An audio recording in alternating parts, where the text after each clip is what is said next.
समस्या डॉक्टर भीमराव अम्बेडकर ने लिखी थी। उन्हें क्लास में नीची जाति का होने की वजह से अलग बिठाया जाता था।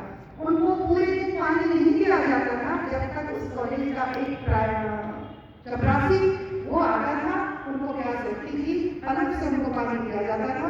अगर चपरासी नहीं आता था वो पूरे दिन प्यासे रहते थे। तो सीखने की इसमें क्या बात है जो आपने सीखनी है? इतनी विकट परिस्थिति थी कि भेदभाव होता था, स्कूल में आने से मना किया जाता था, लेकिन फिर भी वह व्यक्ति स्कूल आया, उसने अपनी एजुकेशन जारी रखी, न सिर्फ एजुकेशन जारी रखी, उन्होंने कोलंबिया यूनिवर्सिटी से कानूनी परीक्षाएं उत्तीर्ण की और सबसे बड़ी डिग्री हासिल की और स्वतंत्र भारत के वो पहले कानून मंत्री बने। इससे हमें ये सीख मिलती है, परिस्थितियां कितनी भी विपरीत क्यों ना हो, हमें अपने जीवन को अगर आगे बढ़ाना है तो परिस्थिति हमारे आगे नहीं आती है। हमें मेहनत करके, संघर्ष करके उस परिस्थिति से लड़ना है और आगे बढ़ना है। तो उस समय उनके गुरु जी थे जिन्होंने उनका बहुत साथ दिया, वो थे अम्बेडकर। अम्बेडकर एक ब्राह्मण जाति होती थी, तो अम्बेडकर के नाम के आगे, डॉक्टर भीमराव के नाम के आगे अम्बेडकर इसीलिए लगाया गया कि उनको भविष्य में कोई समस्या ना हो। और वो इतने प्रतिभाशाली थे कि वहाँ एक नवाब थे, नवाब ने उनको छात्रवृत्ति दी और उनको विदेश पढ़ने के लिए भेजा गया। तो बच्चों, ऐसे भीमराव अम्बेडकर जिनको बोलने के लिए मना किया जाता था, उन्होंने एक विचारधारा प्रस्तुत की, इतनी बड़ी विचारधारा।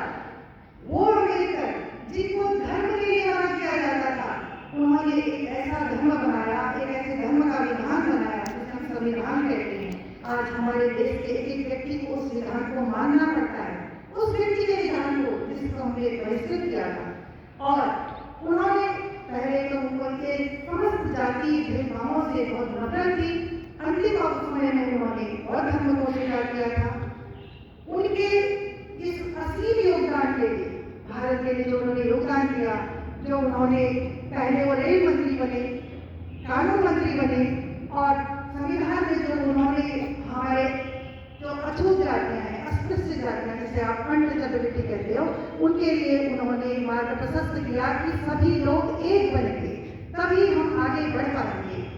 इस चीज का जो उन्होंने एक सिद्धांत दिया, उसी से आज हम सभी लोग समानता की एक धारा में आ चुके हैं। भीमराव अम्बेडकर के इस असीम योगदान के लिए उन्हें मरणोपरांत भारत का सबसे बड़ा पुरस्कार दिया गया, भारत रत्न पुरस्कार।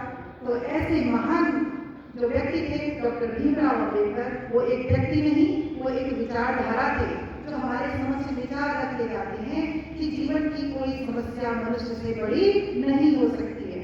मनुष्य अपने सिद्धांतों से, अपने विचारों से, अपने अथक परिश्रम से जीवन की बुलंदियों को छू सकते हैं। ऐसे भीमराव अम्बेडकर के लिए मैं बस इतना ही कहूंगी कि कुछ लोग इतने बुलंद होते हैं, कुछ लोग इतने बुलंद होते हैं कि दास्तान बन जाते हैं। इस जमीन में पैदा तो होते हैं मगर आसमान बन जाते हैं। इस जमीन में पैदा तो होते हैं मगर आसमान बन जाते हैं। पहले तो